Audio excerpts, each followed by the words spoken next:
Part 1.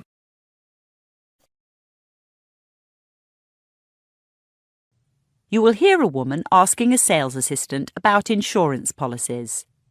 Before you listen again, you have 30 seconds to read questions 1 to 6.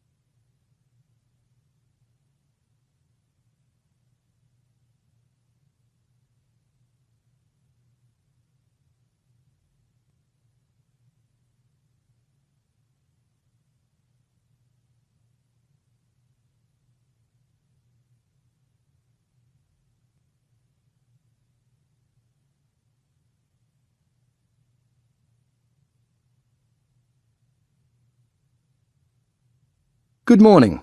Take a seat. I see you've picked up some of our brochures. Yes, I've been reading the one on travel. Would the travel insurance be for you or for your family as well? Just for me. So, individual. That's right. Are you looking for a basic or a comprehensive policy? To be honest, I've had basic in the past, but it didn't pay out very much. That's often true. With our company, you can be insured for different amounts. For instance, in Section 1, Baggage and Personal Effects, you can be insured for all 5 subsections or for as few as 2. I think I'd like insurance for all 5 since I'm going to some unsafe places. Wise decision. By the way, can a camera be counted as a single item, or must it be included in cameras and portable electronic equipment? If you have an expensive camera, you can nominate it as a single item. Our maximum payout is $1,500. Occasionally, people have their camera and computer stolen together. If insurance is only taken out on subsection 2, this may not cover the replacement of both things. That's what happened with my previous policy. However, in that one, there was a higher limit for lost or stolen money. Yours is only $700. These days, with credit cards, people don't carry much cash, so we've set the limit accordingly. Still, we pay out well for documents. Indeed. In the disrupted travel section, reasonable costs is written for a missed connection or an early return instead of an amount of money. What exactly are reasonable costs? Put it this way.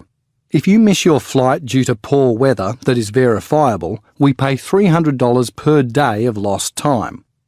If you arrive at check-in as the aircraft is leaving because you overslept, we still pay out, but only $100 a day. We rely on information from the airline to determine this. Before you listen to the rest of the conversation, you have 30 seconds to read questions 7 to 10.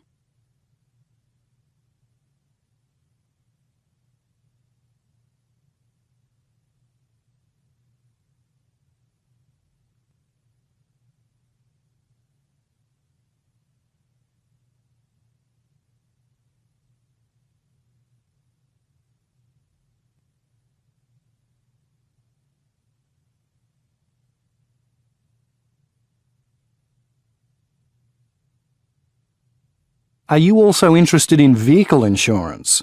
Yes, I am. I'm about to buy a nice old car, a vintage Jaguar XJ6.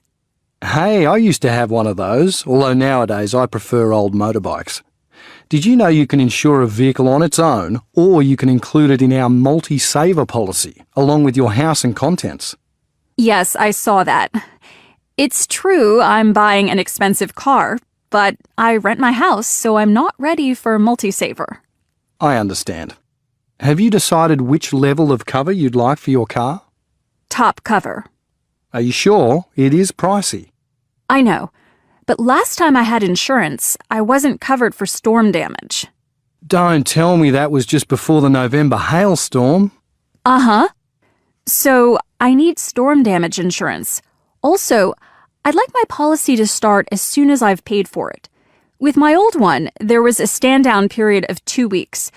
Would you believe I backed into a wall just 3 days after I'd taken out the policy? Oh, dear. Then, I spent months fighting with the insurance company over the value of my car. I know it wasn't worth much, but it was relatively new. If you choose top cover, we agree on a value for your car and renegotiate each year to avoid disputes. Again, it's not as cheap as some, but the policy works out better in the long run. That is the end of part 1. You now have 1 minute to check your answers to part 1.